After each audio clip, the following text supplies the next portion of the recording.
안녕하세요. 저는 딸 하나를 둔 30대 이혼녀입니다. 제가 사연을 올리게 된 이유는 살아생전 제 목숨을 빼앗길 만큼 큰 위기를 겪고 이혼을 했기 때문이에요. 삶이라는 게 늘 건사하기엔 험난한 땅덩어리란 걸 알지만 저는 뉴스에 나오는 사건, 사고 안 겪고 잘 살 줄 알았습니다. 그냥 적당히 부부싸움하고 적당히 고부 갈등 느끼며 남들 지내는 것처럼 그렇게 평범하게 살 줄 알았어요. 제 결혼 생활에 믿을 수 없는 존재가 나타나 저의 행복한 미래를 순식간에 망가뜨릴 줄은 몰랐단 말입니다. 기적적인 사연들도 덜어 있었으나 주로 사연자분들이 억울하고 슬픈 경험담을 이곳에 많이 올리는 것 같길래 저도 한번 들러보았습니다. 내 이야기 하나쯤 쓰는 거야 누구나 어렵지 않잖아요. 제 사연도 어딘가에 공개되어 많은 분들께 들려드릴 수 있다면 갑갑했던 마음이 편할 것 같더라고요. 그렇다면 제 일이 저만의 기억과 불행으로 남지 않고 누구에게나 일어날 수 있는 사례쯤 되지 않을까 싶었어요. 그래도 자랑거리가 아니라서 큰 용기 내어 글을 써내려가는 것이니 위로 어린 시선으로 봐주셨으면 합니다. 저는 이혼남이랑 결혼을 했습니다. 초혼에 이혼남이랑 결혼한다고 하면 다들 말리세요.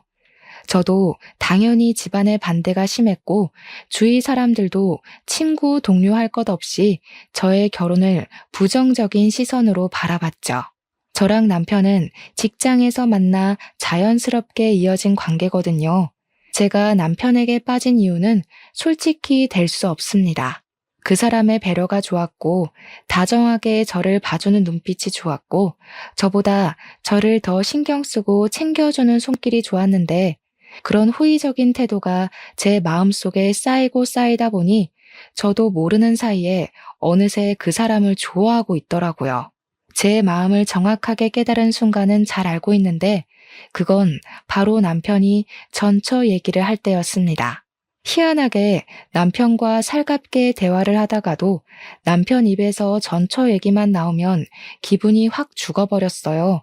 그때 제가 그 전처한테 질투를 느끼고 있다는 사실을 눈치챘고 남편을 좋아하고 있구나라는 걸 똑똑히 알 수 있는 부분이었습니다. 남편도 분명 저에게 호감이 있는 것 같은데 저한테 확실한 의사 표현은 하지 않더라고요. 아마 제가 초혼이기 때문에 자신의 존재가 괜히 제 앞길을 막는다고 생각했던 것 같아요.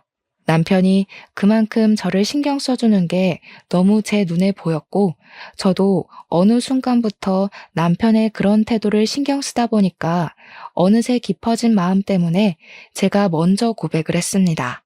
남편은 저를 감히 거절할 생각을 못하면서도 미안해 했어요.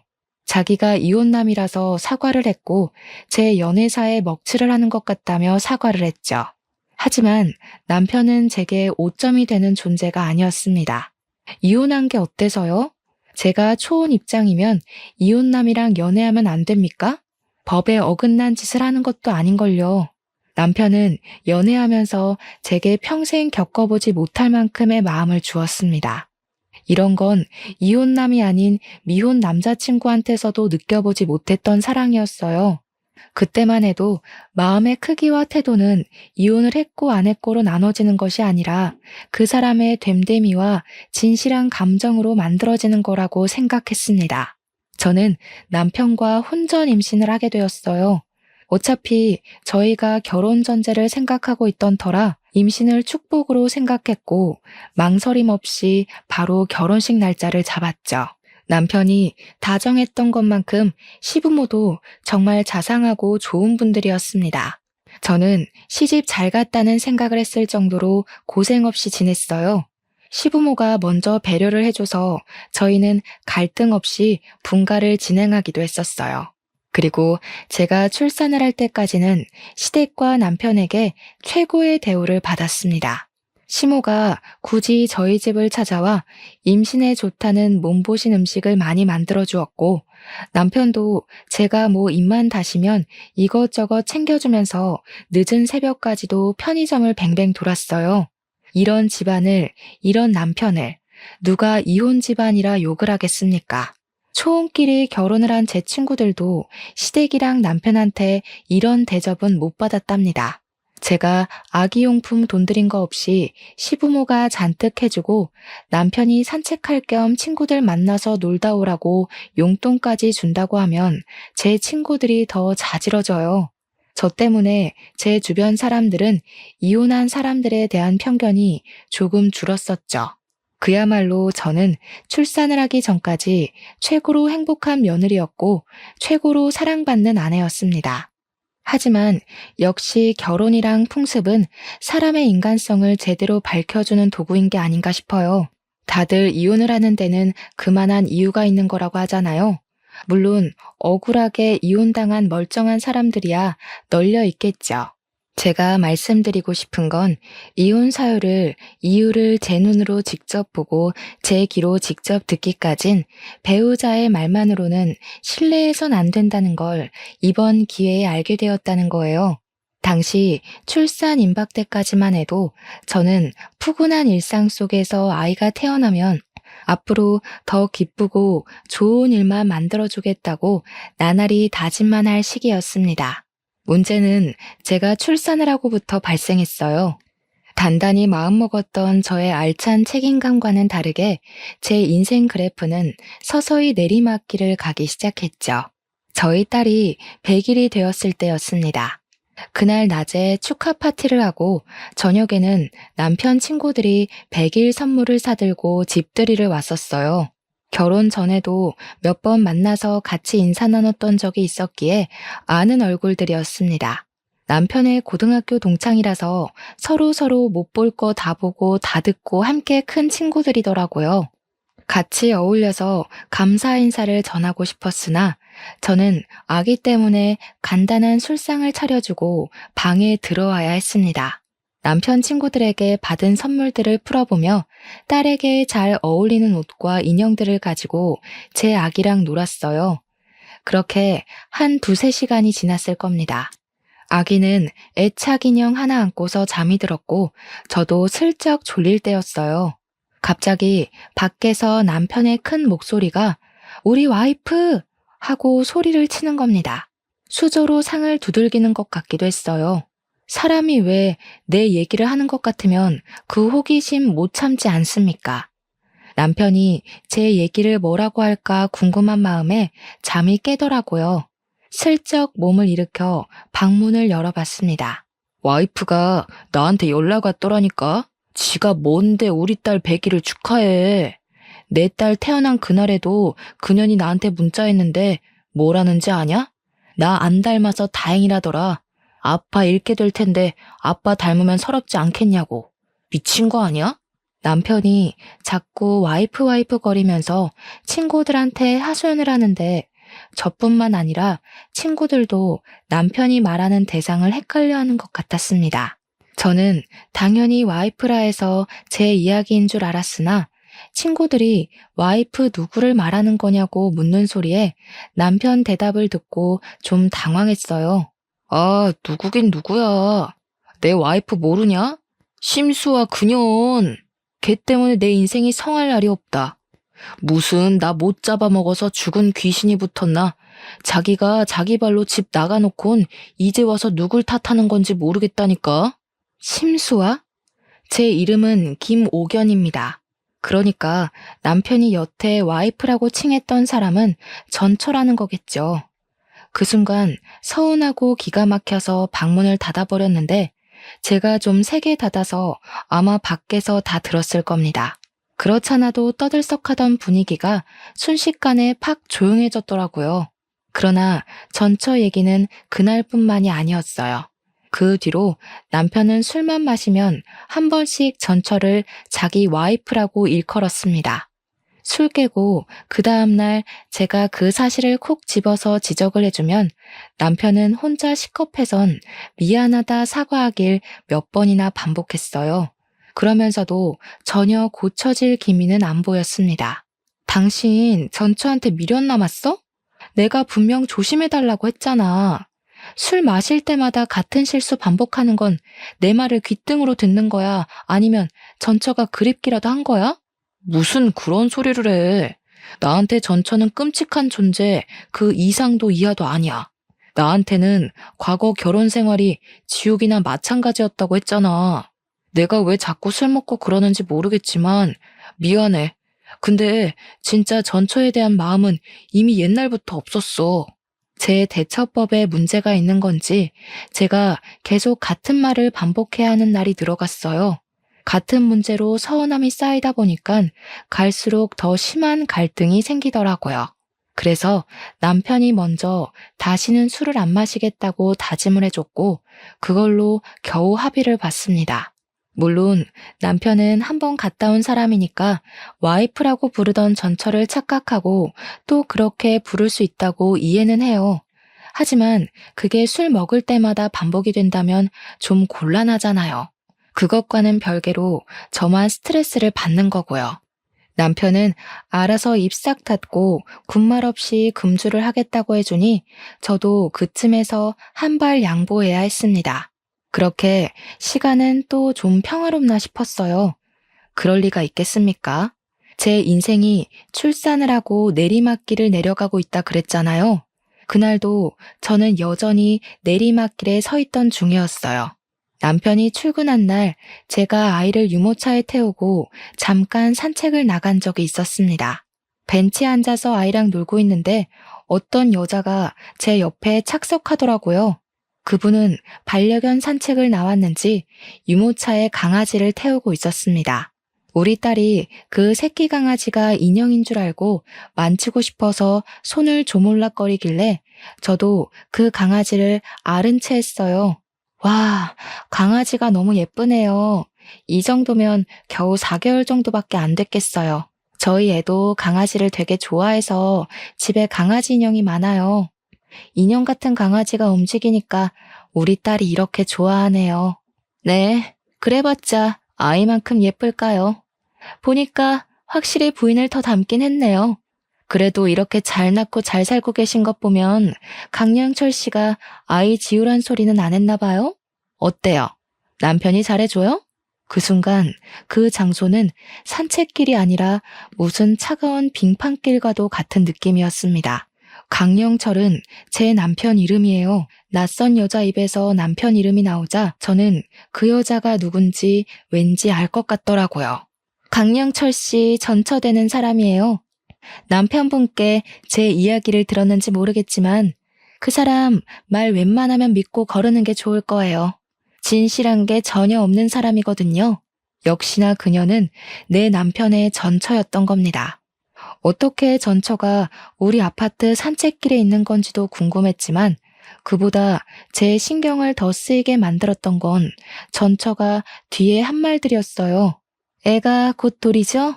저도 아들이 하나 있었는데 돌도 못 보내고 죽었어요. 강씨 집안 때문에 제 애가 제 명에 못 살고 안타깝게 떠나버렸죠. 그 집안에선 절대 아이 무사히 못 키워요.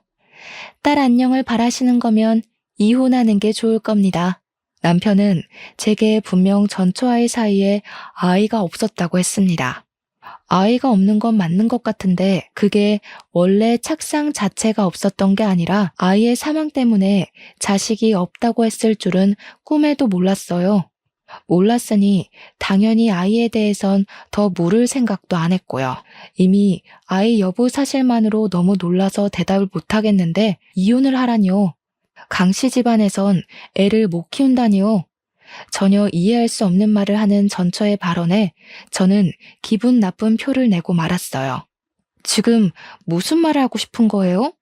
제 남편의 전부인 된다는 건 잘 알겠는데요. 아이를 잃은 건 정말 유감이지만 저한테 이런 말을 할 이유는 없다고 보는데요. 혹시 저희 집 뒷조사라도 했나요? 어떻게 찾아와서는 저한테 이런 말을 하는지 모르겠네요. 기분이 좀 나빠서요. 그만 가볼게요. 돌 때까지 애 간수 잘하세요. 시부모한테 맡기지 마시고요. 자식 조종하는 부모나 부모한테 조종당하는 자식이나 쓰레기인 건 매한가지예요. 그런 쓰레기들 때문에 자식 잃어보지 않아서 모르시겠죠. 그래서 미리 경고하는 거니까 딸 지키고 싶으면 정신 똑바로 차리세요. 자꾸 찝찝한 소리를 해대는 전처에게 화가 나서 내가 그만하라고 소리를 질렀더니 거기에 우리 딸이 놀라서 울고 전처는 제게 고개만 까딱 인사하고 사라져 버렸습니다. 정말 어딘가 모르게 섬뜩하고 기분이 나쁜 여자였어요. 그 이후 저는 산책도 더 못하고 집에 돌아와 버렸고 그날 남편 퇴근하기만을 기다렸다가 전처에 대해 물어봤습니다. 도대체 그 사람 뭐야? 왜 당신 전처가 왜 우리 아파트 마당에서 보이는 건데 왜 나한테 그런 이상한 소리를 하고 우리 애를 갖고 협박을 하냐고. 근데 당신 애가 있었어? 그 여자 말론 아들 있었는데 죽었다고 했어. 대체 내가 들은 게 다 뭐야? 저도 남편을 기다리는 시간 동안 너무 답답하고 무서워서 이것저것 질문을 던졌더니 남편이 급하게 사색이 되면서 전처에 대한 행방만 묻더라고요. 행방은 저도 모르죠. 몰라서 이렇게 당신한테 묻는 거 아니냐고 하니까 남편은 별다른 변명 없이 앞으로 산책 나가지 말라는 말만 하고 제 의문을 풀어주진 않았습니다. 제가 집요하게 물어도 평소와 다른 모습으로 버럭 성질만 부릴 뿐 그 전처를 이상한 사람 취급만 했어요. 정신병자 수준으로 이상한 여자니까 앞으로는 우연히 마주치더라도 그 어떤 얘기도 듣지 말고 자리를 뜨라는 것만 지시했습니다. 제가 보기엔 아무래도 남편이 전처 일에 대해서 뭔가 숨기는 게 역력한 눈치였어요. 남편의 저런 초조한 모습은 결혼하고 처음 보는 모습이었습니다. 그래서 저는 며칠 뒤 애를 데리고 시댁을 찾아갔어요. 돌잔치 얘기를 의논하러 갈 겸 남편이 풀어주지 않은 제 궁금증을 해결하기 위해서요. 그런데 어머님, 남편 전처 말인데요. 아이가 있었다고 들었는데 혹시 무슨 사고가 있었나요? 다른 건 아니고 얼마 전에 저희 아파트 앞에서 전처되는 분을 만났거든요. 어딘가 모르게 남편한테 앙금이 있는 것 같아 보여서요. 제 말을 듣고 놀란 시모는 들고 있던 찻잔을 놓치며 발에다 뜨거운 차를 쏟았습니다. 제가 더 놀라서 허겁지겁 휴지를 뽑아 시모를 챙겨드렸는데 그 와중에도 시모는 제게 전처에 대한 질문만 물을 뿐이었어요. 그러면서 옆에 앉은 시부는 전처 욕을 하기 시작했는데요. 그년이 기어코 나타나지 말라니까 어른 말을 귓등으로 쳐듣네. 그래서 새아가는 그년을 산책 갔다가 마주쳤다고? 그년은 그런 부자 동네에 기웃거릴 사람이 못 돼. 이거 분명 일부러 찾아온 거다. 내 인연을 확 그냥. 대체 그 여자가 무슨 생각으로 거길 왔다니? 기가 막히고 코가 막혀서 말도 안 나오네. 또 그런 일이 있거든 절대 상종하고 있지 마라. 경찰에 확 신고를 해버리던지.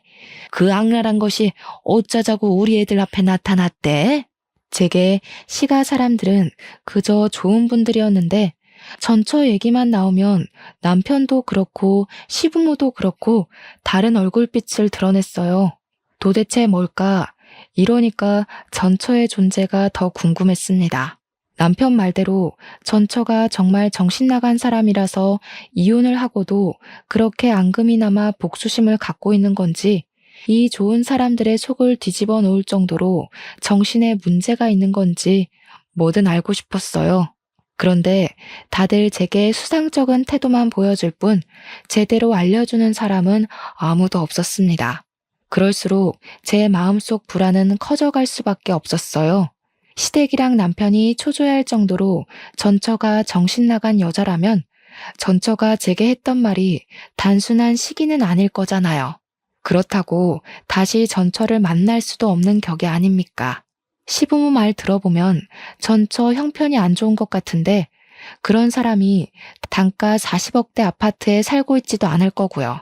그날 전처가 정말 저를 일부러 찾아온 거라면 당연히 저 또한 이 숨겨진 실상을 알아야 될 의무가 있다고 생각했습니다. 하지만 그 사이 저는 아무것도 알아내지 못했어요. 제가 무슨 탐정도 아니고 탐정을 쉽게 고용할 용기도 없었고 남편한테 한 번씩 물어본 것 말고는 노력해서 은밀하게 정보를 캐낼 만큼 여유가 있는 것도 아니었습니다. 딸한테 신경 쓰느라 시간만 보냈죠. 그러다 보니 돌잔치가 코앞으로 다가와 있더라고요. 그때쯤엔 전처의 일을 어느새 잊고 있는 때였습니다. 어쩌면 전처가 불안감에 무뎌지길 바래서 그만큼이나 시간을 두고 기다렸는지도 모르겠네요. 시부모가 돌잔치 전날 우리 집에 와서 저녁 식사를 같이 한 적이 있었어요. 시부모가 사주신 한복을 미리 입혀보기도 하고 제게 그동안 애 보느라 고생했다고 용돈과 함께 제 한복까지 손수 맞춰와서는 피팅해주기도 하셨습니다. 다들 분위기 좋게 식사를 즐기고 있었는데 그 타이밍에 택배 하나가 도착했는지 초인종이 울렸어요. 사실 당시 택배 올 게 없었던 걸로 기억을 해요. 게다가 저희는 택배를 시키기보단 주로 외출을 하여 직접 보고 만진 후 구매를 하는 편이었거든요. 택배 때문에 저희 집에 초인종이 눌려지는 경우는 극히 드물다는 겁니다. 그래서 저도 남편도 상당히 의아해했지요. 남편이 나서서 자기가 나가보겠다고 하고 현관문으로 나갔어요. 그 순간이었습니다. 무슨 소란스러운 소리가 갑자기 들리더니 곧 현관문이 닫혔어요. 그 소리를 듣고 식구가 모른 체 할 수가 있나요? 뭔가 싶어 주방을 나와 바깥을 내다봤는데 남편이 신발장 앞에 없더라고요. 저는 시부모한테 잠깐 아이를 맡기고서 현관문 밖을 나와봤습니다. 택배가 온 것도 없는 것 같은데 남편이 순식간에 사라지고 없길래 남편을 찾으러 엘리베이터를 타고 바깥까지 나와봤죠. 그러니 남편이 1층 주차장에서 누구를 부르면서 찾고 있는 겁니다.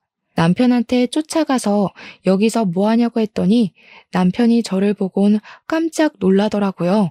왜 내려왔냐고 아무것도 아니니까 올라가라고 하는데 그러면서 남편이 몸 뒤에 숨긴 물건이 하나 있었습니다. 아무래도 아무것도 아닌 게 아닌 것 같아서 남편한테 숨긴 걸 내놓으라고 진지하게 말했어요. 남편이 머뭇거리길래 제가 빼앗듯이 그걸 쥐었습니다. 아주 두툼한 우편물이더라고요. 그 안에는 웬 아기 사진들이 잔뜩 있었습니다. 당연히 저는 모르는 남아였는데 남편만 이 사진에 유독 민감한 반응을 하더라고요. 남편의 수상한 태도가 제게 답을 알려주었어요. 이 사진 속 아이가 남편과 전처의 아들이라는 걸 눈치챌 수 있었죠. 이게 뭐야? 그 여자가 보낸 거야? 대체 이 여자 뭐 하는 사람이야? 이게 지금 뭐 하자는 건데? 지난번에도 나한테 이상한 소리를 하더니 이젠 우리 집 주소까지 알아내서 이런 걸 보내? 이거 우리한테 의도적으로 접근하고 있는 거 아니야? 신경 쓰지 마. 애가 원래 좀 정신이 나갔다고 그랬잖아. 내가 다 해결할게. 부모님만 두고 내려오면 어떡해. 애 울면 어쩌려고. 금방 따라 올라갈 테니까 얼른 가. 이걸 어떻게 신경 안 써. 잊을만 하면 그 여자가 나타나서 스트레스 받게 하는데 하루 이틀도 아니고 무려 시간을 두고 계속 이러고 있잖아. 이 정도면 이거 문제 있어도 단단히 있는 거야. 혹시 뭐 캥기는 거 있어서 말 못하는 거니? 아무것도 아니라니까 그러네 자꾸. 전처 얘기가 우리 관계에 낄 이유가 없어서 쓸데없이 입 놀리기 싫은 거라니까. 제발 당신까지 나 열받게 좀 하지 마. 정작 열이 받는 건 저인데 남편은 저 때문에 더 머리 아프다고 짜증을 내고 있었습니다. 솔직히 답답한 건 제 입장이 더 그렇지 않을까요? 저는 아무것도 모른 채 제 딸로 협박 비슷한 걸 당했고 남편과 싸우고 시부모님을 괜히 의심했었습니다. 불안을 잊을만 하면 다시 전처의 존재가 등장해 상처난 곳을 또다시 헤집어 놓으니 저까지도 미치고 팔짝 뛸 노릇이었어요. 그리고 그때였습니다. 남편이랑 신경전을 벌이고 있던 그 순간 갑자기 아이 울음소리가 들렸는데 저는 엄마니까 본능적으로 느낄 수 있었어요. 바로 우리 딸 울음이라는 걸 말이죠. 딸 기척을 듣고는 소리 나는 쪽으로 당장 고개를 돌렸더니 충격적인 광경이 펼쳐져 있는 거 아니겠습니까? 우리 집 베란다 창문 밖으로 누군가가 제 딸을 떨어뜨리려고 하는 걸 보고 말았습니다. 너무 놀라서 저는 손을 벌벌 떨며 비명을 질렀습니다. 다리에 힘이 풀려 중심을 잃었고 저를 급히 부축하던 남편도 우리 딸이 처한 광경을 목격하곤 크게 언성을 높였어요. 남편이 쌍욕을 하면서 심수와 어쩌고 저쩌고 하는 것 보니 저게 전처의 짓이라는 걸 알 수 있었습니다. 남편은 제대로 일어서지 못하는 저를 두고 급히 집으로 뛰어들어갔어요. 저도 죽을 힘을 다해 남편 뒤를 따라갔죠. 저희 집은 겨우 4층에 위치해 있었습니다. 평소에는 금방금방 다니던 엘리베이터가 그날따라 너무 느리게만 느껴지더라고요. 1초가 지날 때마다 심장 박동이 미친 듯이 빨라지는데 딱 숨이 막히기 직전 엘리베이터 문이 열렸어요. 저는 내내 눈물로 범벅된 얼굴로 떨리는 가슴을 부여잡고서 발만 동동 구르다 내렸습니다. 집에 다급하게 도착했을 때는 이미 전처가 도망가고 난 후였고 딸은 시모 품에 안겨 있었어요. 저는 그 순간 시부모에게 애 맡기지 말라는 전처의 말이 떠올랐습니다. 어머님, 우리의 일이 주세요. 앞으로 우리 애한테 되도록 손대는 일 없도록 해주셨으면 해요. 오늘 배웅은 못 해드리겠네요. 안녕히 가세요. 저는 당장 시모 품에 있는 우리 딸을 빼앗았고 울고 있는 애를 꼭 안으면서 좀 전까지 놀랐던 마음을 진정시켰습니다. 시부모가 제 돌발 행동에 많이 충격받은 듯 했어요. 그러거나 말거나 저는 우리 딸 잃은 줄 알았던 마음 때문에 모든 게 너무 무서워서 방으로 들어가 버렸습니다. 그 이후는 남편이 대충 시부모 달래서 집에 보내는 것 같았어요. 당장 다음 날이 돌잔치였는데 이게 무슨 재앙인지 모르겠더라고요. 저는 그날 밤 남편을 원망하면서 내내 두려웠던 마음을 토로하며 목소리를 높였는데요. 나 더는 못 참아. 우리 애가 사고 날 뻔했어. 그런데도 당신이 나더러 상관없으니까 빠지라고 한다면 나 당신이랑 이혼할 거야. 그러니까 대체 뭐 때문에 전처가 아직도 이 난리인지 말해. 그 여자가 뭔데? 왜 우리 애한테 그런 짓을 하는 건데? 이유가 있을 거 아니야. 당신은 알잖아. 제가 너무 득달같이 달려들면서 서럽게 우니까 남편은 결국 과거의 일을 얘기해 주었습니다. 이혼 얘기까지 하니까 남편도 더는 감출 수 없는 부분이라고 판단했겠죠. 남편이 해주는 말들은 일반 상식선에서 이해하기 벅찰 만큼 충격적인 내용들이었습니다. 남편은 전처랑도 혼전 임신을 했다고 했어요. 그러나 전처가 유흥에서 일하던 여자였던지라 시부모의 결혼 반대가 심했고 남편도 전처랑 결혼까지는 원하지 않았다고 했습니다. 그래서 남편이랑 시부모가 전처한테 애를 지우라고 권유도 했었대요. 전처는 절대 애를 지우지 않았고 결혼을 하지 않는다면 남편 직장에 소문을 내서 남편 앞길을 막을 거라 협박을 했었다고 합니다. 결국 시부모는 둘의 결혼을 허락했다는데요. 전처의 형편이 안 좋으니까 시가의 합가로 시작을 했는데 시부모가 그 기회를 틈타 전처에게 그렇게 심한 시집살이를 일삼았다네요.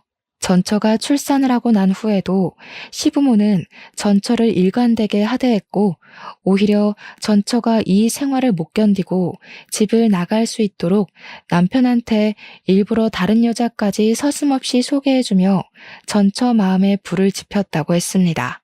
또 시부모가 남편과 전처 사이를 이간질도 해 남편이 전처를 안 좋게 보도록 만들었다는데 남편이 그걸 곧이곧대로 믿고는 전처에게 손찌검도 했다는 거 아니겠습니까?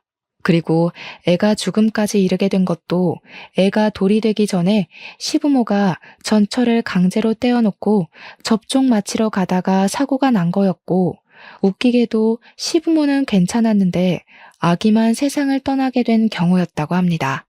남편 말로는 아마 아이가 죽고부터 전처가 미쳐서 지금까지 이러는 것 같다고 했습니다. 그 소리를 죄인이 된 것처럼 얘기를 하는 남편을 보면서 저는 처음으로 남편이 인간 아니라는 생각을 했어요. 제가 알고 있는 다정한 남편이 가면이란 걸 알았고 인심 좋은 시부모의 존재가 거짓이라는 걸 알았습니다. 이들은 언제든지 괴물이 될 수 있는 호르몬을 감추고 있을 뿐 언젠가 제가 마음에 들지 않는다면 변할 겁니다. 저희 친정 형편도 마찬가지로 어려워지게 된다면 전처에게 했던 것처럼 제게도 괴물 같은 모습을 보여줄 수 있는 사람들이었어요. 결국 저는 남편의 되바라진 인격을 참지 못하고 뺨을 날렸습니다. 설마 우리 집이 넉넉하게 살아서 나한테 일부러 접근한 거였니? 네 전처가 가난한 술집 여자라서 어머님 아버님이 쫓아낸 거라면 나는 어머님 아버님이 좋아할 것 같은 집안이라서 계산적으로 접근했단 말밖에 더 돼? 아니야. 내가 그런 수고스러운 짓을 뭐하러 하겠어. 내가 이럴 줄 알고 전처 얘기 안 하려고 했던 거라고. 너한테는 진짜 진심인데 네가 이렇게 오해할 게 뻔하니까. 나는 이제 당신을 모르겠다. 근데 웃긴 게 더는 당신 사정 알고 싶지도 않아. 이제 와서 결혼을 물을 수도 없으니까. 저 여자 더는 못 날뛰게 당신이 제대로 해결해.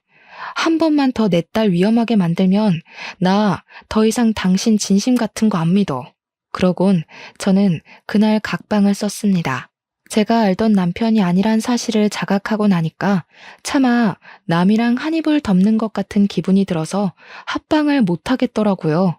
그렇게 냉전인 상태로 다음 날이 왔고 저는 어쩔 수 없는 돌잔치를 위해 힘내서 움직여야 했습니다. 예약해놓은 식장으로 갈 때도 남편 차에 동승하면서 한마디도 안 하고 창밖만 보았어요. 잔치 장소는 산 배경이 예쁘게 보이는 야외였습니다.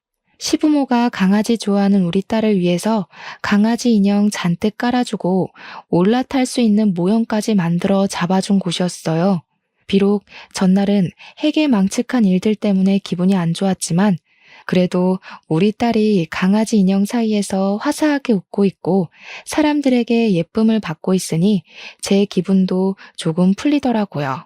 하지만 문제는 어딘가 모르게 계속 불안했던 제 감정이 결코 기분 탓이 아니었다는 것입니다. 그것은 곧 일이 터질 거라는 징조나 다름이 없었고 그 사건은 우리 딸만 강아지 모형 의자에 앉혀놓고 사진을 찍어야 할 때 터지고 말았어요. 누군가 불이야 하고 소리를 지르자 순식간에 분위기가 웅성웅성 산만해졌습니다. 그리곤 사람들이 가리키고 있는 방향을 보니까 정말로 불이 번지고 있더라고요. 그것도 우리 딸 쪽으로 길게 뻗어오는 불줄기였고 그걸 미리 확인한 남편이 잽싸게 우리 딸을 챙겼습니다. 그리곤 다들 서둘러 사람들을 대피시켰죠. 잔디 위라서 불길이 번지는 건 한순간이었어요. 모두가 잽싸게 그 장소를 피해서 도망을 갔고 시부모랑 친정에서 119에 급하게 신고를 했습니다. 다행히 모든 게 빨리 발견되는 덕에 인명피해는 없었어요. 그런데 딸이 가장 아끼는 인형이 불길 속에 떨어져 있었습니다. 딸이 용케도 자기 물건을 알아보고 막 울기 시작했는데 감히 그걸 도로 가져올 수 없을 만큼 순식간에 불길이 휩싸였어요. 대체 이게 어떻게 된 일인가 했더니 나중에 경찰이 우리 앞에 잡아온 전처를 보여주면서 모든 것이 상황 파악되었습니다. 저는 또 한 번 내 딸에게 위험이 닥쳤다는 생각에 눈에 뵈는 게 없는 상태였어요. 전처의 존재를 보자마자 물불 가리지 않고 다가갔고 전처의 귀싸대기를 강하게 때렸습니다. 대체 우리한테 왜 이래? 당신 개인적인 복수심을 왜 내 딸로 장난질하는 거냐고. 당신이 억울하고 분하면 내가 내 자식까지 바쳐야 돼? 나한테 이럴 게 아니라 그쪽이 남자 잘못 만난 탓을 해야죠. 나는 저 사람들이 잘 먹고 잘 살도록 못 내버려도 내 아들이 왜 죽었는데 네 애가 어떻게 죽었는지 알면 남의 자식한테 이러면 안 되지. 어떻게 아이 잃었다는 엄마가 똑같이 끔찍한 짓을 저지를 수가 있어. 당신은 당신 아들을 2번 죽이는 거나 다름없다고. 그쪽이 그렇게 원망하는 사람들이랑 다를 게 뭐야. 제가 울분을 토하며 고함을 지르자 전처는 자신의 잘못을 알고 눈물을 흘리면서도 시부모와 남편을 노려봤습니다. 그러면서 저들이 자신의 아이를 죽이고도 아무 일 없었던 척 행복한 게 너무 싫었고 목숨 걸고 복수를 하고 싶었다고 했어요. 그것에만 미쳐있다 보니 죄 없는 내 생각까진 미처하지 못했다며 결국 미안하게 되었다고 사과를 했습니다. 전처의 마음을 아예 이해 못하는 게 아니라서 저도 속이 미어 터질 것 같았어요. 진짜 괴물은 전처가 아니라 시댁과 남편인데 이 사람들 때문에 전처도 괴물이 될 수밖에 없었다는 걸 알아서 이해해주고 싶었어요. 하지만 내 딸 생각하면 결코 용납할 수는 없는 짓이었죠. 그 사이에서 저는 그 누구에게도 원망하지 못해 감정조차 제대로 표출할 수가 없었습니다. 그러자 그때 시부모랑 남편이 뒤늦게 전처 앞에 와서 사죄를 하더라고요. 민재 어미야, 우리가 잘못했다. 그날 그건 정말 사고였어. 물론 우리가 민재를 억지로 떼놓은 건 용서받지 못할 실수였다는 거, 그거 인정해. 그렇다고 죄 없는 내 손녀가 어른들 복수 때문에 피해보는 건 아니지 않니? 제발 그만해라. 너 때문에 우리 충분히 피말랐어. 그래, 복수를 할 거면 나한테 해. 네 눈에 띄지 않게 살려면 나 진짜 찍소리도 안 하고 얌전하게 지낼 수 있어. 그러니까 제발 내 딸은 건들지 마. 이렇게 부탁할게. 시부는 끝까지 전처를 외면하고 있었고 시무랑 남편이 나름 진심을 담아 사과를 했지만 저는 알고 있었습니다. 그것이 이미 늦은 용서인데다가 자기들이 살고자 하는 비굴함이라는 걸요. 그래서 전처가 그런 핑계 섞인 사과를 받아주지 않을 거란 것도 예상을 했어요. 전처는 그들에게 마지막으로 침을 뱉어주며 경찰에게 끌려가면서도 소리를 질렀습니다. 내 아들 불쌍하게 보내놓고 내 딸 내 손녀 잘도 짓거리네. 당신들 내가 절대 지옥에서 못 벗어나게 해줄 거야. 차라리 죽는 게 낫겠다 싶을 만큼 또 찾아가고 계속 나타날 거야. 아무것도 못 해보고 죽은 내 아들의 한 어떻게든 당신들 이용해서 풀어줄 거니까 매일 피말라 죽는 기분이 뭔지 느껴봐.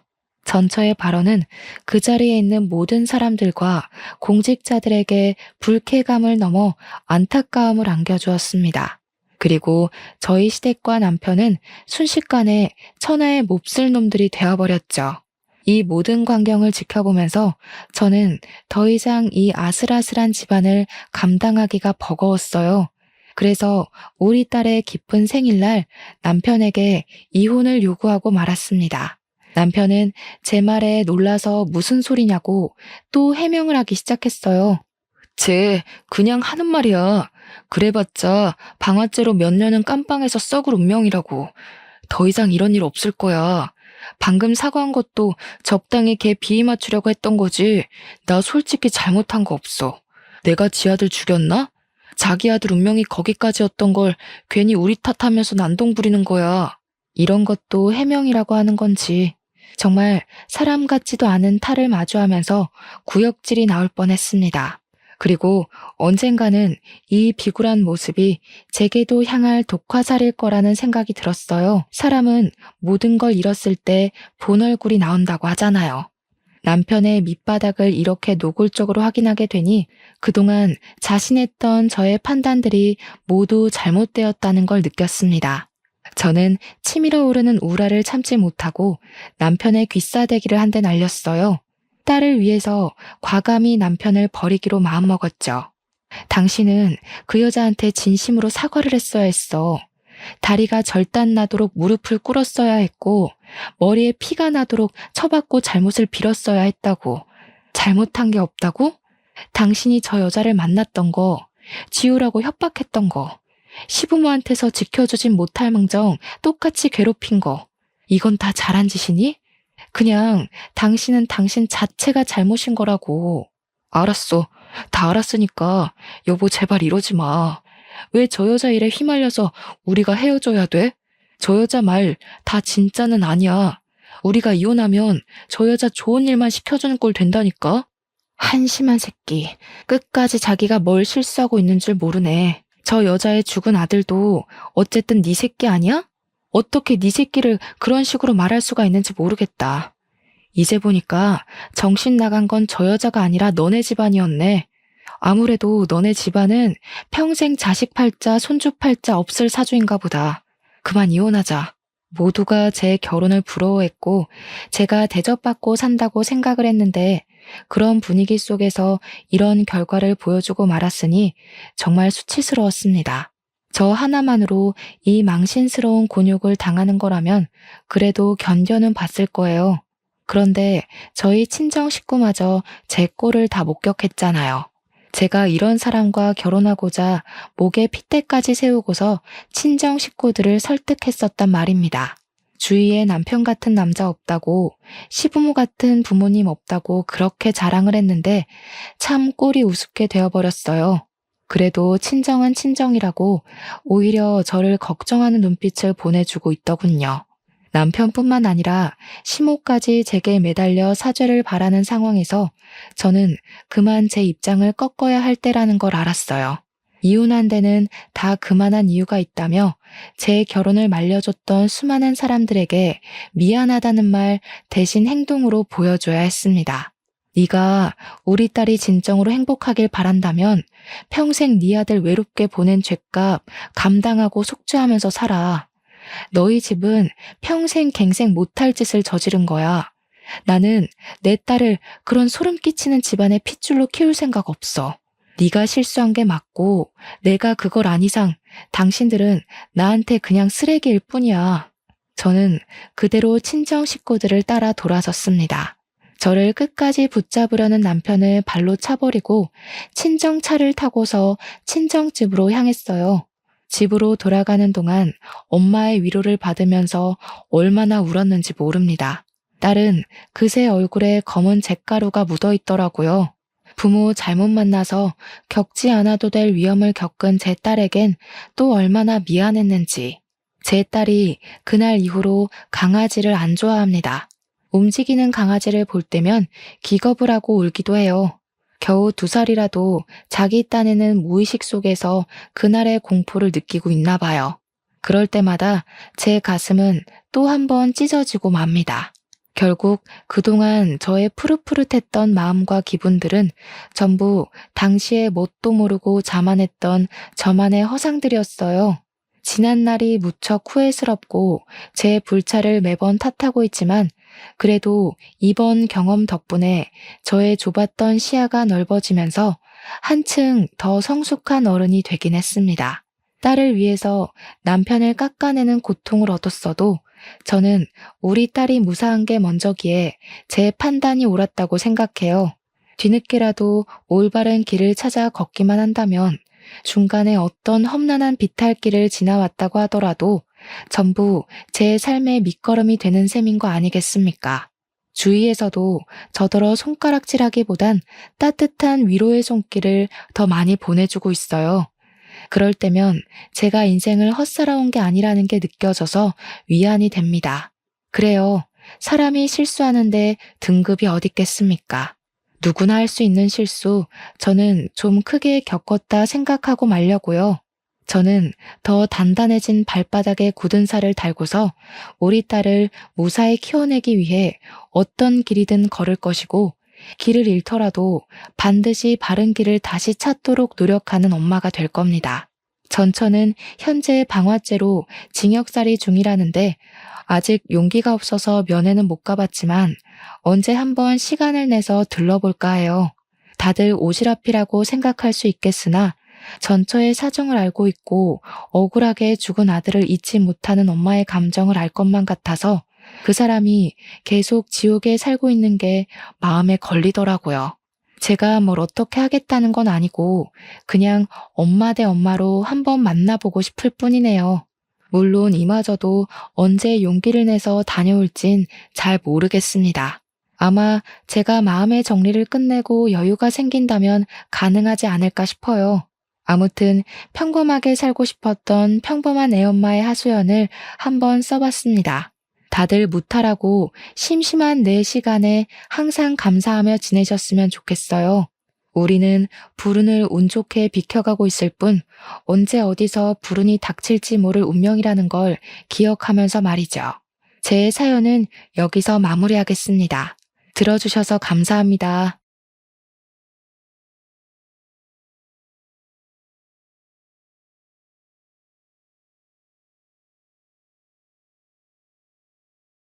안녕하세요. 저는 한 집의 며느리로 벌써 10년 이상을 살고 있는 40대 여성입니다. 왜 그런 말 있잖아요. 집에 사람이 잘 들어야 한다는 말. 그 이야기가 저희 시댁 이야기가 될 줄은 생각하지도 못했습니다. 새로 들어온 사람 하나로 저희 시댁은 그야말로 풍비박산이 나버렸거든요. 저는 시집와서 시부모님 댁에서 10년 이상을 시부모님 모시고 살다가 5년 전에야 분가를 하게 되었습니다. 저희가 시댁에 살게 된 건 다른 이유는 없었고 결혼을 조금 일찍 어린 나이에 하다가 보니까 집을 구하고 살림살이 채워 넣을 돈이 충분하지가 않았어요. 시댁은 주택에 살고 계셨고 때마침 2층에 세입자가 나가서 저희가 대신 들어가 산다고 하며 시댁에 얹혀 살게 된 거죠. 그렇게 시부모님 댁에 얹혀 살게 되니 월세도 아끼고 처음에는 좋았던 것 같아요. 아이들이 태어나니 일을 다니면서도 맡아줄 사람이 있다는 든든함도 있고 말입니다. 저희 남편에게는 결혼하지 않은 형이 있었어요. 정확히 말하면 남편은 둘째 아들인 거죠. 아주버님은 40대 중반이 되어가도 결혼을 하지 않고 계셨어요. 맞서는 부지런히 보시는 것 같은데 인연이 아닌 건지 아니면 여자를 너무 고르시는 것인지 오랜 시간 동안 인연이 나타나지 않았어요. 집에 한 번도 여자를 데려오지 않으시자 그게 답답하셨는지 시어머니께서는 너는 장가도 안 가냐고 구박을 하시곤 하셨죠. 그렇게 시어머니의 성화에도 넉살이 좋은 아주버님은 그냥 하하 웃어버리고 끝나버리는 거예요. 인물도 좋고 키도 훤칠하고 40이 넘어가도 자기 관리를 꾸준히 해서 배도 안 나오고 직업도 회계사라서 분명 마음만 있으면 금방 여자를 만나 결혼을 하실 법한데 왜 안 하시는 건지 의문이 생겼죠. 그러다가 드디어 아주버님께서 여자분을 집으로 데려오셨어요. 한눈으로 봐도 참 미인이었어요. 그분도 40대 중반이셨는데 어쩜 하나도 늙지 않나 하고 생각할 정도였죠. 피부도 관리를 잘했는지 하얗고 뽀얀 피부가 20대 부럽지 않고 어쩜 몸매도 여리여리한 게 정말 여자가 한눈으로 봐도 반하게 생겼더라고요. 비단 같은 검은 머리를 야무지게 틀어올려 깔끔해 보이는 인상에 붉은 입술, 붉은 매니큐어를 칠했어도 사람이 쉬어 보이지 않고 오히려 고급스러워 보이는 사람이었어요. 그러기 쉽지 않은데 말이죠. 저는 예비 형님을 보고 아, 저 사람 정말 귀티가 난다고 생각했죠. 잘 꾸미고 감각이 있어 보이는 그런 여자였어요. 집으로 들어오며 아주버님과 예비 형님은 시부모님께 인사를 드렸어요. 어머니, 제가 사랑하는 사람을 데리고 왔어요. 이 사람이랑 결혼하고 싶어요. 허락해 주세요. 시어머니는 두 눈을 치켜뜨시면서 그 여자분을 위아래로 훑어보시더니 길게 한숨을 내쉬었어요. 보니까 나이가 있어 보이는데 이제까지 혼자 지냈을 리는 없어 보이고 우리 혁수랑 재혼인 거야? 혹시 자식이 있거나 하는 건 아니지? 여자분은 다소곳하게 앉아 고개를 내리깔고 있었어요. 그리고 두 손을 무릎 위에 포개었죠. 그 모습도 얼마나 청순해 보이던지. 네, 재혼입니다. 사실 2번 사별했어요. 첫 번째는 사고였고 2번째 남편은 병사를 했습니다. 두 사람 사이에 자식은 없었어요. 그 예비 형님은 차분하게 시어머니의 말에 대답했죠. 뭐야, 한 번도 아니고 2번이나? 그것도 사별이라니 말도 안 된다. 혁수야, 너는 무슨 이런 애를 데리고 왔냐, 어? 남편을 2번이나 잡아먹은 여자랑 결혼이라니 말도 안 된다. 난 절대 결혼 허락 못한다. 네가 이제껏 이런 여자 만나라고 너를 공부시키고 장가를 안 보냈냐? 당장 헤어져. 시어머니는 두 눈을 크게 뜨고 소리를 버럭 내지르셨죠. 시부모님 앞에 앉은 예비 형님은 고개를 떨구고 눈물을 뚝뚝 떨어뜨리며 울었어요. 저도 남편을 2번 잃었다는 소리에 깜짝 놀랐습니다. 미인 방명이라더니 정말 저 여자를 두고 하는 말인가 싶었죠. 왜 미인은 팔자가 사납고 병약하다고 하잖아요. 아주버님은 예비 형님의 어깨를 꽉 잡고 시어머니께 말을 하시더라고요. 어머니, 무슨 말을 그렇게 하세요? 제가 사랑하는 사람입니다. 남편들 죽은 게 다 이 사람 탓이라고 말하는 거예요? 어떻게 그렇게 말을 할 수가 있으십니까? 제가 이런 모습 보여주려고 이 사람을 이곳까지 데려온 줄 아세요? 저는 생전 처음으로 아주버님이 어머님께 큰 소리치는 모습을 보았습니다. 그 정도로 그 예비 형님을 사랑했던 거겠죠. 어머님 말씀이 정말 다 맞아요. 저도 제가 남편 잡아먹은 것 같아 다시는 결혼을 하지 않겠다고 다짐하고 다짐했습니다. 그런데 혁수 씨를 만나고 깊이 사랑하면서 이 남자면 남은 평생을 다시 시작해도 되지 않을까 그런 생각까지 해버렸어요. 처음엔 결혼은 안 된다고 그냥 만남만 가지자고 약속했는데 어쩌다 보니 이곳까지 와버렸네요. 정말 죄송합니다, 어머니. 자네가 알고 있다니 참말로 다행이네. 알면 우리 혁수랑 헤어져. 또 다른 사람 명줄 재촉하지 말고 그런 팔자는 평생 혼자 살아야 맞는 거야. 다시 결혼하다니 그건 자네 욕심이네. 아주버님은 시어머니의 말을 듣더니 그 여자의 팔을 잡아 일으켜 세우며 두 눈을 크게 떴어요. 어머니, 이 사람 며느리로 안 받아들이시면 저도 이제 아들로 안 받아들이는 거로 생각하고 이제 집에 찾아오지 않겠습니다. 제가 사랑하는 사람 처음으로 데려왔는데 이렇게 취급받는 거 더 이상 보지 못하겠네요. 그렇게 말하며 그 여자의 손을 잡고 집을 박차고 나가버리는 겁니다. 아이고, 저 녀석 봐라. 이 어미는 눈에도 안 뵈는가 봐. 어떻게 저런 말을 입 밖으로 내뱉을 수가 있다니? 응? 내가 이런 꼴을 보려고 이제껏 너를 밥 먹이고 공들여 키운 줄 알아? 이 망할 놈의 자식아. 저도 이렇게 강하게 나오는 아주버님의 모습을 처음 봤는데 어머님 또한 많이 놀라셨겠죠. 시어머님은 자식이 되어서 시어머니의 속을 이렇게도 몰라준다면서 바닥을 치시면서 대성통곡을 하고 한마디로 집안이 쑥대밭이 되었죠. 그런데 시아버지의 반응이 더 어머니를 속상하게 만들었습니다. 아니, 당신은 자식이 평생 처음 사랑한다는 여자랑 결혼한다고 데리고 왔는데 그렇게 말하면 써? 사람이 살다 보면 이런 일 저런 일 다 겪으면서 사는 거지. 남편을 2번이나 잃었으면 아이고 고생했다. 품어주지 못할 망정. 이렇게 문전박대를 하면 되겠냐고. 어머님은 시아버지의 말에 기가 막혔는지 두 눈을 크게 뜨셨어요. 아니, 당신은 그게 말이라고 하는 거야? 옛날 어른들이 하는 말 하나도 틀린 것 없어. 집안에 사람 하나 잘못 들이면 집이 망하는 거라고. 이 집이 망조가 되려고 일어나 당신까지 왜 이래? 자식이 잘못된 길로 가면 버선발로 막아서야지. 아버지가 되어서 아들 망하라고 구슬하네. 당신이 그러니까 고약한 노인의 소리를 듣는 거야. 당신이 오늘만 그래? 평소에도 작은 애한테 하는 거 봐봐. 내가 이런 말 안 하게 생겼나?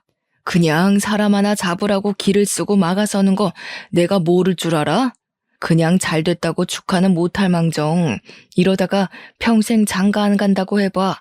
또 그 꼴은 못 봐서 애를 달달 볶을 거면서. 에이.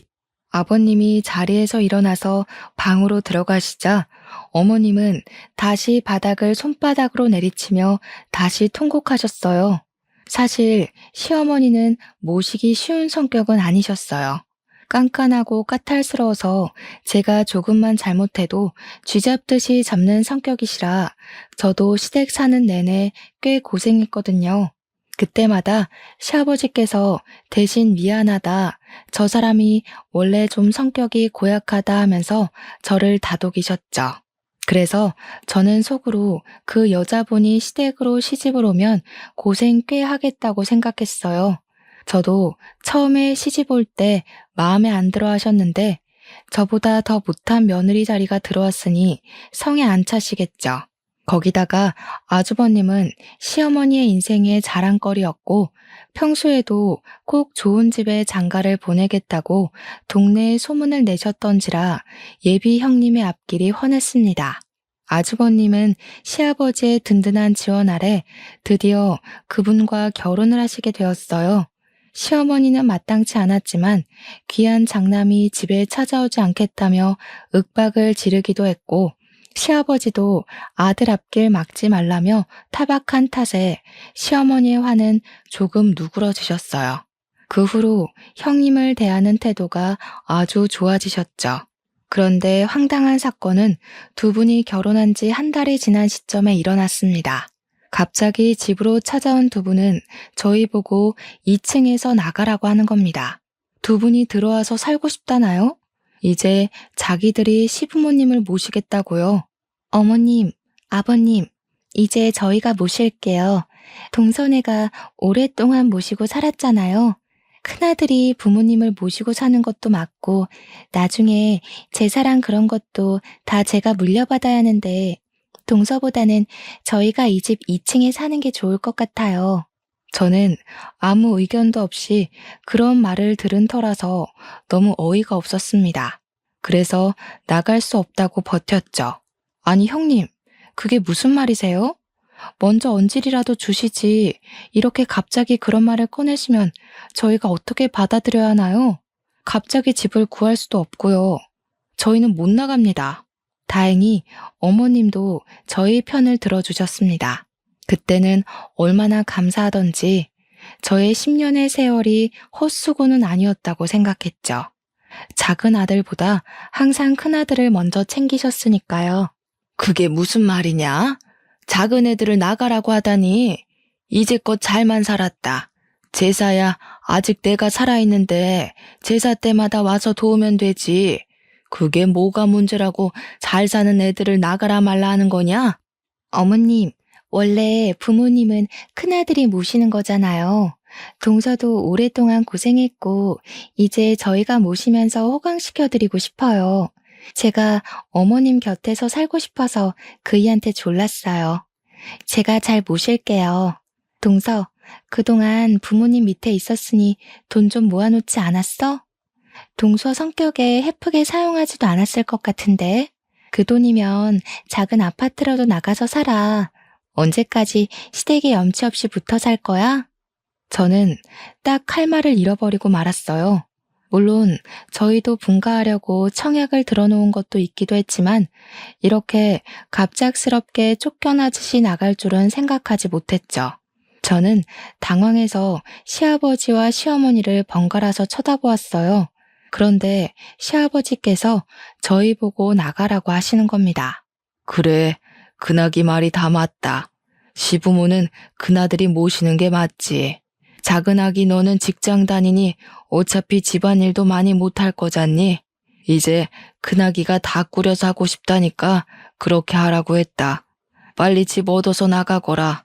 이미 형님이 아버님과 말을 끝내놓은 상태더라고요. 더 이상 어떻게 설득할 방법을 찾지 못했습니다. 집주인이신 아버님이 나가라는데 무슨 말을 더 하겠습니까? 저희는 그렇게 10년 넘게 살았던 집에서 쫓겨나듯 나와야 했어요. 워낙 급하게 나오느라 좋은 집을 구하지도 전셋집을 구하지도 못해서 월세를 주고 작은 아파트로 들어가게 되었습니다. 저야 뭐 퇴근하면 큰 살림 맡아서 하던 걸 이제 작게 줄여서 하니까 좋았지만 애들 아빠는 왠지 부모님에게 버림받은 느낌이었는지 울적해 보이더군요. 그렇게 10년 넘게 살다가 하루아침에 나가라는 말을 들었으니 오죽했겠어요.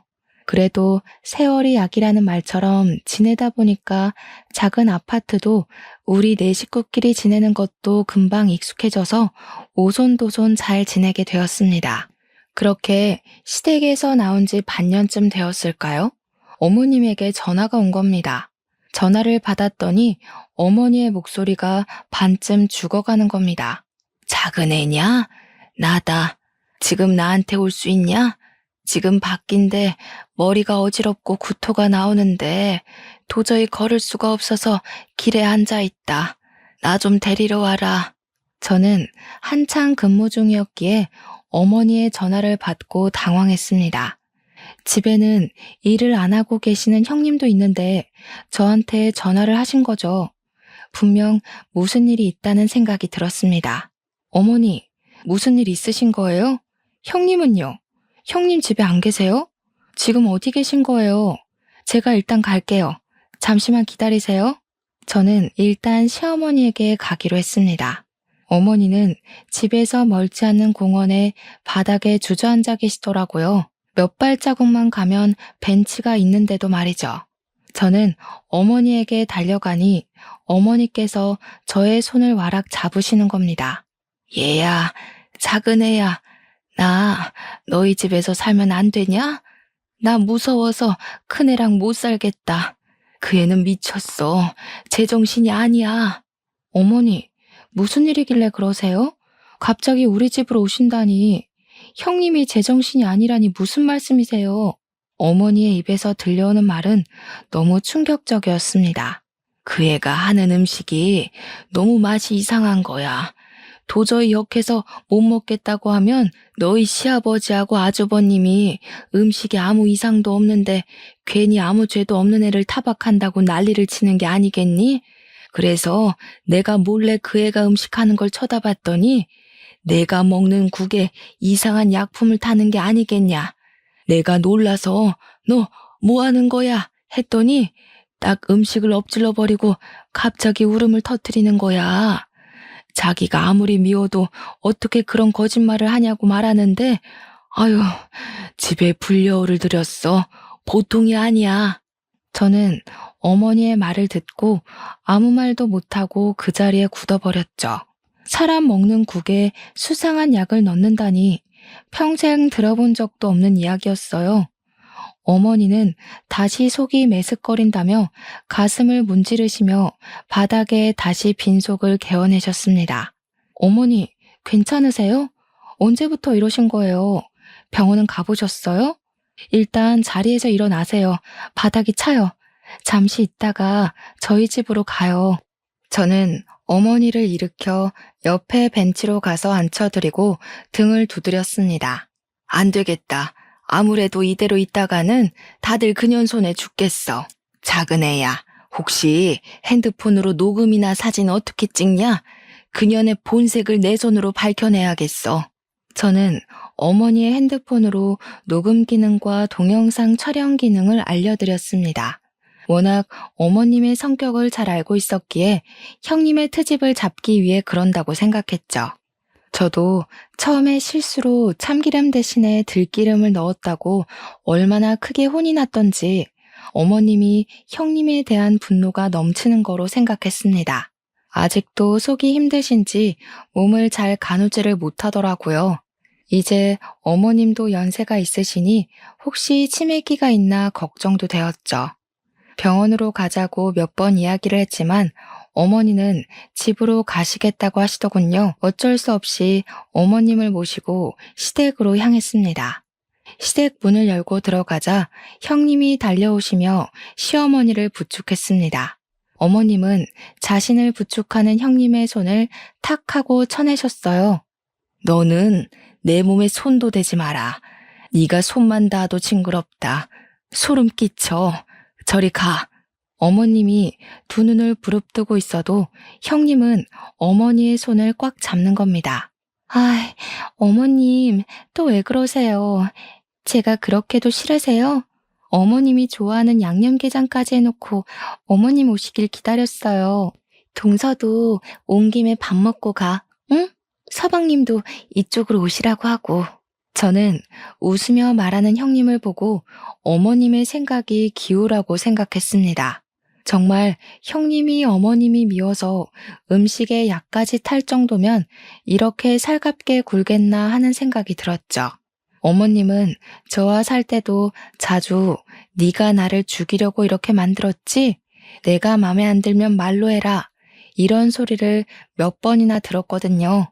그리고 막상 형님의 음식을 먹어보니 이상한 것도 없고 오히려 음식 솜씨가 좋아서 놀랐습니다. 어머님은 괜히 형님이 마음에 안 들면 생트집을 잡으시는 거였죠. 제가 있는데도 어머님은 음식이 마음에 안 든다, 왜 이렇게 맛이 없냐 하면서 괴롭히니 형님이 제대로 식사를 못할 정도였습니다. 사람이 얼마나 미우면 저렇게까지 하나 생각하고 저는 남편과 집으로 돌아왔습니다. 그렇게 며칠을 보내다 어머님이 쓰러졌다고 형님에게 전화가 오는 겁니다. 저희는 급히 병원으로 달려갔습니다. 형님은 병원 의자에 앉아 울고 계셨어요. 두 눈은 새빨개지고 손발은 벌벌 떨고 있는 겁니다. 형님, 도대체 어떻게 된 거예요? 어머님이 갑자기 왜 쓰러지신 거예요? 머리를 다쳤다고 들었는데 무슨 일이 있던 거예요? 동서, 그게 내가 점심을 준비하고 있는데 미역국을 끓였거든. 근데 또 어머님이 국에 뭐를 타는 거 아니냐고 또 한 소리를 하시더라고. 아니라고 하는데 어머님이 국을 그대로 바닥에 엎어버리시는 거야. 뭐 항상 있는 일이니까 하고 치우려고 바닥에 숙였는데 부엌을 나서던 어머님께서 바닥에 뿌려진 미역을 밟고 넘어지면서 머리를 식탁에 부딪히셨어. 지금 검사하러 안으로 들어갔는데 안 나오셔. 나 너무 무서워. 저는 형님의 벌벌 떠는 손을 꽉 잡았습니다. 너무 걱정하지 마세요. 아유, 참, 어머님도 좀 적당히 구박 좀 하시지. 어쩌면 그러실까요? 며칠 전에도 그러시더니 괜찮으실 거예요. 그때 병원 의사가 나오며 어머님의 상태에 관해 이야기를 해주더군요. 어머님께서는 식탁에 머리를 부딪히시며 뇌진탕에 오신 것 같은데 검사를 하니까 뇌가 일반인보다 많이 부어 계시더라고요. 왜 부었는지 지금 원인을 파악하고 있는데 발견이 늦어서 조금 힘들 것 같습니다. 뇌부종이 심하셔서 뇌세포가 많이 파괴되셨어요. 의식 저하를 피할 수가 없을 것 같습니다. 형님은 그대로 바닥에 주저앉으며 눈물을 흘리셨어요. 자신이 어머님을 잘못 모셔서 이렇게 된 거라고 그러더라고요. 가족 모두 형님을 위로해드리고 일반 병실로 옮기는 어머님을 보러 갔습니다. 어머님은 정말 누워 눈과 손가락만 살짝 까딱하시고 말은 거의 하지 못하게 되셨어요. 중증 장애를 가지게 돼버리셨죠. 그런 어머님을 형님은 정말 알뜰살뜰 잘도 보살폈어요. 어머님의 몸을 주물러드리고 하루도 빼놓지 않고 산책을 시키고 누워만 있는 어머님이 자주 목욕을 못하니 물수건으로 몸을 닦아내며 자꾸 말을 시키더라고요. 어머니, 오늘 기분은 괜찮으세요? 오늘 날씨가 쨍한 게 너무 좋은데 우리 휠체어 타고 산책이라도 하러 나갈까요? 형님이 그렇게 정성스럽게 돌보는데도 어머님은 손을 좌우로 저으며 싫다고 우시는 겁니다.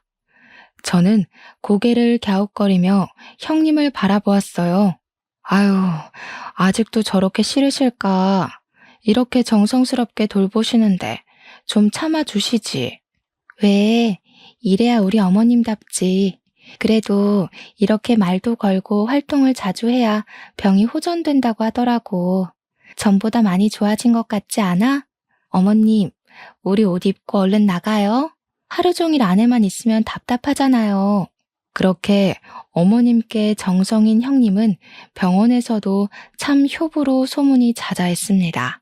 저도 일하는 신세라서 거의 어머님은 형님께 맡기고 신경 쓸 겨를이 없었어요. 형님이 알아서 잘 챙기기도 했고 저까지 나설 필요도 없다고 이기적인 생각을 하기도 했죠. 그렇게 어머님이 병원에 입원을 하고 계시던 어느 날 아버님이 갑자기 교통사고로 돌아가시고 말았습니다. 아버님은 차를 운전해서 병원에서 시댁으로 돌아가는 길에 전봇대를 들이받고 그 자리에서 돌아가셨습니다. 하루아침에 건강하던 시부모님이 두 분이 다 안 좋은 일을 당해서 마음이 좀 그렇더라고요. 한 분은 뇌출혈로 쓰러지시고 한 분은 교통사고로 돌아가시다니. 비슷한 시기에 돌아가셔서 집안 분위기는 더 어두워져만 갔죠. 그리고 시부의 교통사고를 저희 남편과 아주버님은 받아들이기 힘들어 하셨습니다. 그것은 저도 마찬가지였어요. 사실 아버님은 평소에 될 수 있으면 운전을 하지 않으셨어요. 젊었을 때 다리를 다치셔서 큰 수술을 하신 다음에는 나이를 먹어서 그런가 종종 다리가 저려 하셨거든요. 그리고 몇 년 전에 운전 중에 심하게 쥐가 난 것처럼 저리셔서 큰 사고가 날 뻔한 뒤는 다시는 운전대를 잡지 않으셨죠. 아버님이 도대체 무슨 급한 일이 있으셔서 운전을 하신 것인지 이해가 되지 않았습니다. 그런데 장례식을 치르는 내내 형님은 바닥을 치며 우는 게 아니겠어요. 10년을 산 저도 저렇게 슬퍼하지 않는데 시집 와서 같이 산 지 1년도 안 된 형님이 자지러지게 우는 게 너무 수상해 보였습니다. 그만큼 정이 많이 들었다고 해도 자신의 가슴을 쥐어뜯으며 서럽게 우는데 그 순간 저는 형님이 국에 수상한 짓을 했다는 어머님의 말을 머리에 떠올렸어요. 도저히 의심을 거둘 수가 없어 형님에게 다가가서 떠보기로 했습니다. 형님, 아버님이 왜 운전을 하셨을까요? 병원에서 집으로 돌아가는 길에 사고가 났다고 하는데 혹시 아시는 게 있으신가요? 형님은 손으로 눈물을 훔치며 저를 쳐다보았습니다. 그게 내가 중요한 약이 있다고 아버님께 부탁했거든. 내가 심장이 약해서 꼭 며칠에 한 번은 먹어야 하는데 병원에서 약이 다 떨어진 거야. 그래서 그 약 좀 가져다 달라고 부탁드렸어. 약이야. 병원에 얼마든지 있으니 직접 지어 먹으면 되죠. 아버님께 운전을 시킬 만큼 그렇게 급한 약이에요? 순간 형님은 저를 보더니 얼굴을 구겼습니다. 그걸 왜 나한테 물어보는 거야? 솔직히 나도 아버님이 직접 운전하실 줄 알았겠어? 그런데 그걸 나한테 물어보는 이유가 뭐야? 아버님, 다리가 자주 저러시는 거 형님도 아시는 거 아니에요? 혹시 약 핑계로 아버님께 급하다고 운전을 시킨 게 아닌가 해서 물어보는 거예요. 형님의 얼굴이 순간 뒤틀리더라고요. 그때 경찰분이 장례식장으로 들어오셨습니다. 안녕하십니까. 김종철 씨 가족분들 되시죠? 김종철 씨 사고가 운전 미숙으로 단순 교통사고로 처리되어서 사건 종결하려고 합니다. 유가족분들께 알려드리려고 찾아뵈었습니다. 여기 사인해 주십시오. 저는 경찰에게 급히 안 된다고 소리쳤어요. 안 됩니다. 아버님이 단순 교통사고일 리가 없어요. 아버님은 평소에 운전하지 않으셨어요. 그런데 운전을 하신 게 더 이상해요. 분명 다리가 불편하셨으면 갓길이라도 세웠을 겁니다. 아버님이 얼마나 침착하신 분인데요. 차라리 부검을 해주세요. 이대로 장례를 치르고 화장을 할 수 없습니다. 아니, 동서, 무슨 말이 하고 싶어서 그러는 거야? 부검이라니. 아버님이 그럼 살해라도 당했다는 거야? 어쩜 그런 무서운 이야기를 하는 거야? 부검이 어떤 건 줄 알고 그러는 거야? 아버님을 2번 죽이는 거라고. 저는 언성을 높이는 형님을 노려보았어요. 그렇게 서럽게 울어놓고 아버님의 부검을 거부하는 것도 의심스러웠습니다.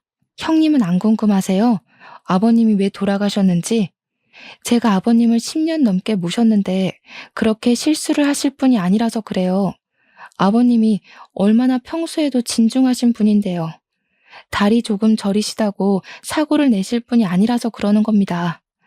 다리가 한 번 저리면 그날 하루는 하루 종일 저리세요. 절대 운전을 하셨을 리가 없어요.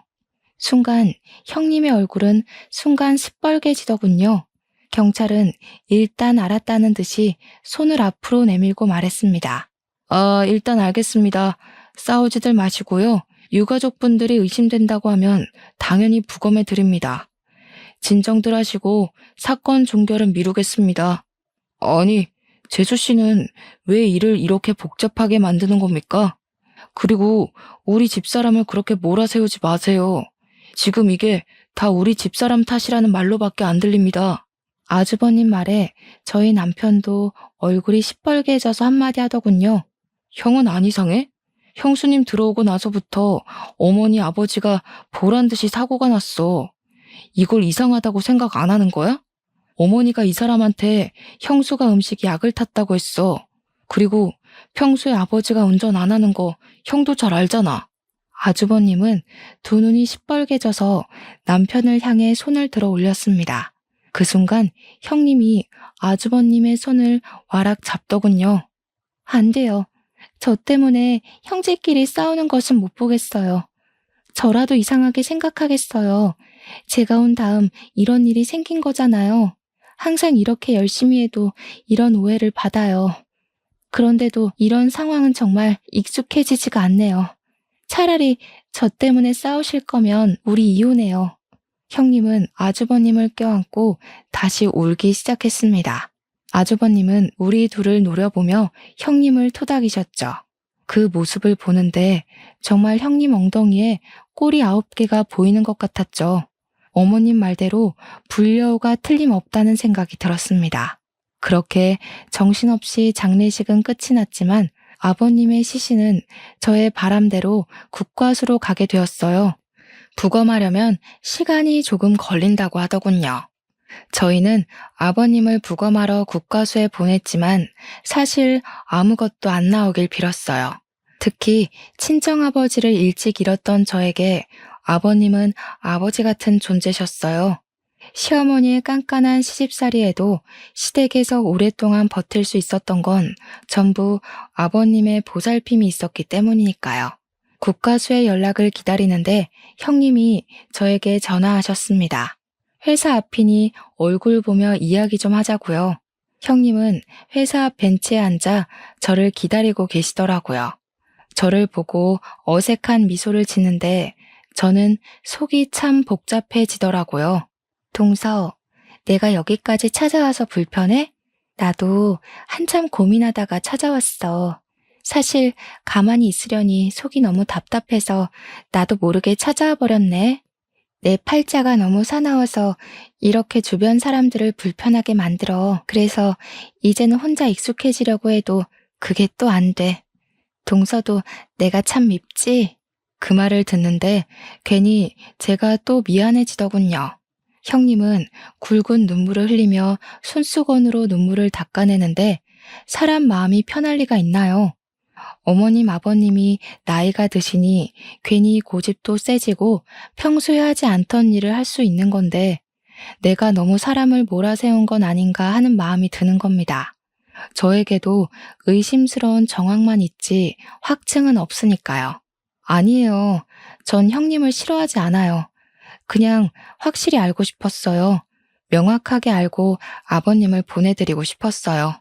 저도 아버님 몸에서 아무것도 발견되지 않았으면 좋겠어요. 그런 무서운 일을 형님이 했다고 생각하고 싶지도 않고요. 형님은 손수건으로 눈물을 닦아내더니 가방에서 에너지 드링크를 꺼내 뚜껑을 열어 저에게 주었어요.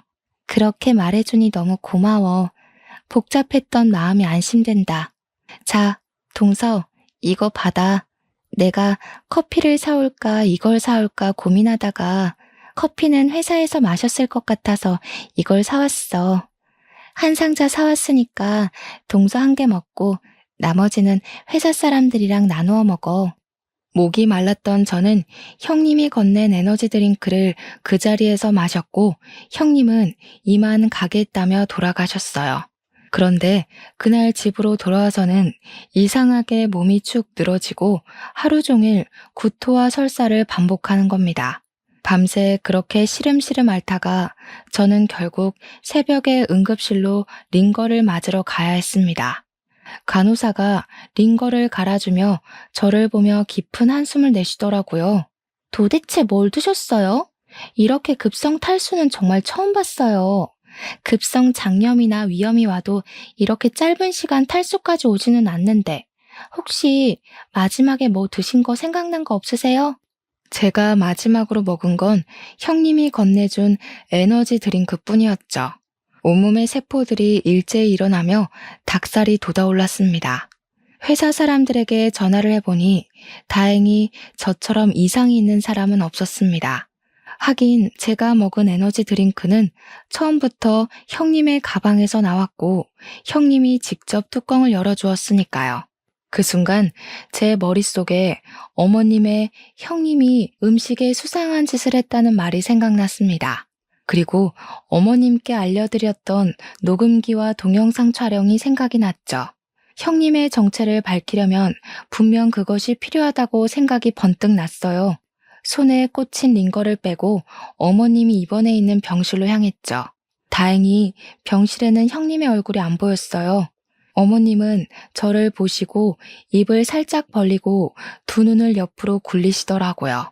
저는 어머님을 보며 혹시 핸드폰으로 동영상을 촬영했냐고 물어보니 어머님의 눈이 하늘 위로 갔다가 바닥으로 내려갔어요. 아직 이 정도 인지는 있으시구나 하고 다시 질문했습니다. 핸드폰 어디 있어요? 하고 물으니 어머님 손이 옷장으로 향했습니다. 저는 형님이 오기 전에 어머님 옷장을 뒤졌어요. 어머님의 코트 주머니에서 액정이 깨진 어머님의 전화가 발견되었죠.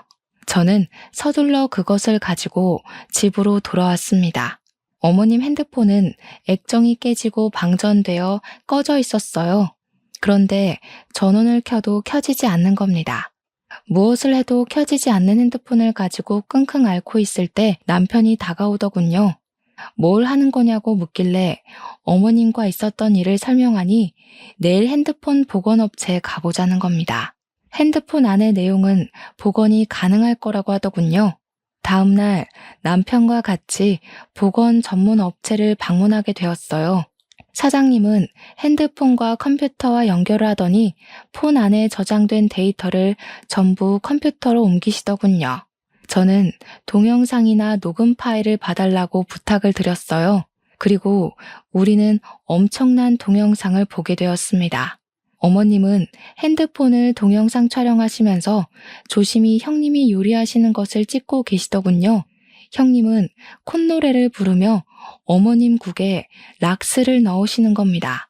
어머님의 손이 파르르 떨리며 핸드폰을 놓치셨는지 바닥으로 떨어지고 화면에는 어머님의 얼굴만 보였습니다. 그런데 순간 형님이 어머님에게 다가오며 킥킥거리는 기묘한 웃음소리를 냈어요. 동영상을 보는 저까지 온몸에 소름이 돋아올랐죠. 아니, 어머니, 여기서 뭐 하세요? 제가 얌전히 앉아서 기다리라고 했잖아요. 아직 음식 준비 중인데 또 이렇게 몰래 보면 내가 속상하잖아. 너 내 국에 또 못 탔어. 또 나한테 강제로 먹이려는 거지? 그거 뭐야? 뭐냐고? 보면 몰라요? 보시면 아시잖아요. 제발 그만 좀 하세요. 저한테 이러면 제가 정말 못 참아요. 어차피 어머님 말씀 아무도 안 믿어주는 거 아시면서. 형님은 손에 들고 있던 프라이팬으로 어머님의 뒤통수를 내리쳤습니다. 어머님은 비틀거리며 쓰러지셨고 형님은 미역국을 일부러 바닥에 부으며 급하게 전화기를 꺼냈습니다. 그리고 어디론가 통화하는 소리가 들렸어요. 거기 119죠? 어머님이 미끄러지시며 식탁에 머리를 찌이셨는데 일어나지 못하세요. 어서 오세요. 우리 어머님이 못 일어나고 계세요. 그렇게 말하며 핸드폰을 밟고 지나갔습니다. 형님은 어머님께서 동영상을 촬영하고 있는 줄 몰랐나 봅니다. 나중에 들은 말로는 어머님이 119로 실려갈 때 핸드폰을 꽉 쥐고 있었다고 하시더군요. 그때까지 희미하게 의식이 있으셨던 것 같아요. 유일한 증거라고 생각하신 거겠죠. 저는 남편과 그것을 경찰에 바로 제출했습니다. 경찰에서는 마침 잘 됐다고 저희에게 부검지를 보여주더군요. 아버님 피에서 에너지 드링크와 니코틴 성분이 나왔다고요. 담배도 안 피우는데 무슨 소리냐고 하니까 니코틴 원액은 몇 방울만 먹어도 인체에 치명적이라고 하더군요. 운전 중 엄청난 두통과 구토를 유발하시면서 운전대를 전봇대로 향했을 가능함을 제기하셨어요. 블랙박스에도 아버님의 거친 숨소리가 잡혀 있었으니 초동 수사에서는 운전 미숙으로 긴장해서 그런 숨소리를 냈다고 생각했다고 합니다. 결국 형님은 어머님과 아버님의 살인미수와 살인죄로 잡혀오게 되었어요. 형님의 방에 있던 화장대 서랍에서 아버님에게 먹인 니코틴 원액병이 발견되었습니다. 그리고 추가로 발견된 사실은 시부모님 앞으로 고액 사망보험을 들어놓고 수익자를 형님 앞으로 돌려놨다는 겁니다. 아주버님은 경찰서로 와서 그럴 리가 없다고 소리를 질렀습니다. 말도 안 됩니다. 저희 아내가 얼마나 우리 부모님을 정성스레 모신 줄 아십니까? 이거 모함입니다. 이거 분명 누가 누명을 씌운 겁니다. 재수씨가 그런 거죠? 갑자기 집에서 내쫓아서 앙심을 품고 그런 거죠? 아주버님은 저에게 두 눈이 시뻘개져서 달려들자 저희 남편이 형의 앞을 가로막았습니다. 지금 말 다 했어? 지금 누구한테 뒤집어 씌우는 거야? 아무리 여자한테 미쳤어도 적당히 돌았어야지. 형수가 어떤 여자인지 우리 와이프가 밝혀줬으면 고맙다고 엎드려 절을 하라고. 뭐라고? 이 새끼가 진짜 뚫린 입이라고 뱉으면 다인 줄 알아? 너도 짜고 쳤냐, 어? 불쌍한 여자한테 도대체 왜 그러는 거야? 둘이 서로 멱살을 잡자 경찰이 다가와 둘을 떨어뜨려 놓았습니다. 지금 다 큰 성인들이 뭐 하는 짓입니까? 정성희 씨 남편분이죠? 정성희 씨가 남편분 앞으로도 3억이 넘는 생명보험을 들어놨어요. 저 여자 아마 다음 표적이 남편분이셨을 겁니다. 재수 씨한테 큰절이라도 하셔야 합니다. 아주버님은 놀라서 그제야 두 눈을 크게 뜨고 경찰서 의자에 수갑을 차고 있는 형님을 바라보았습니다. 비틀거리며 형님에게 다가가서 고개를 푹 숙이고 있는 형님의 손을 잡더군요. 성희야, 아니라고 말해. 경찰 말이 사실이 아니라고 말하라고. 네가 진짜 우리 부모님 그렇게 만든 거야? 나한테도 그러려고 했어? 아니지. 아니라고 어서 말해. 처음부터 이러려고 나한테 접근한 거야? 빨리 말해. 경찰은 다시 아주버님을 떨어뜨렸어요. 형님은 아무 말 없이 고개를 숙이고 있더군요. 정말 아무 표정 없이 말입니다. 지금 일은 대수롭지 않다는 태도에 소름이 돋아 올라왔습니다. 경찰은 저희에게 다가와서 길게 한숨을 내쉬었습니다. 저 여자 과거 행적을 조사했더니 남편 한 명 아버님과 같은 교통사고, 그리고 다른 한 명은 어머님과 같은 뇌부종으로 사망했네요. 둘 다 거액의 생명보험금을 받은 정황이 있습니다. 수법이 같은 거로 보니 둘 다 저 여자에게 같은 방법으로 살해당한 것 같습니다. 저의 몸에 온몸에 닭살이 돋아오르고 머리가 쭈뼛 섰어요. 정말 처음부터 우리에게 돈을 노리고 들어온 거라는 생각이 들자 말이 안 나오더군요. 텔레비전에서만 보던 그 소시오패스가 바로 우리 형님이었던 겁니다. 자신은 연약한 사람인 척 접근해서 남을 이용하는 그런 사람 말입니다. 저는 살짝 고개를 들고 있는 형님과 눈이 마주쳤습니다. 형님은 그 순간에도 무표정으로 저를 바라보고 있더군요. 자신의 죄를 하나도 인정하지 않는 그 태도에 저는 온몸을 움찔거렸습니다. 형님은 정말 구치소를 가는 그 순간까지도 아주버님이나 우리에게 사과 한마디 하지 않고 자리를 떠났습니다. 그 일이 있고 난 뒤 아주버님은 저에게 형님 대신 사과를 하셨습니다. 재수씨, 제가 정말 죄송합니다. 그 사람의 죄를 재수씨가 했다고 그랬던 거요. 제가 정말 정신이 나갔었나 봐요. 그 사람만 보면 사람이 그렇게 가여워 보일 수가 없었어요. 이 세상에 저만이 그 사람을 지킬 수 있는 사람이라고 생각했습니다. 제가 대신 사과할게요. 저는 아주버님의 손을 꽉 잡아드렸습니다. 왜 그 사과를 아주버님이 하세요? 죄인은 따로 있는데. 아직 우리는 사과조차 못 받았잖아요. 그리고 아주버님도 피해자잖아요. 처음부터 알고 만난 것도 아니잖아요. 그러니까 사과하지 않으셔도 돼요.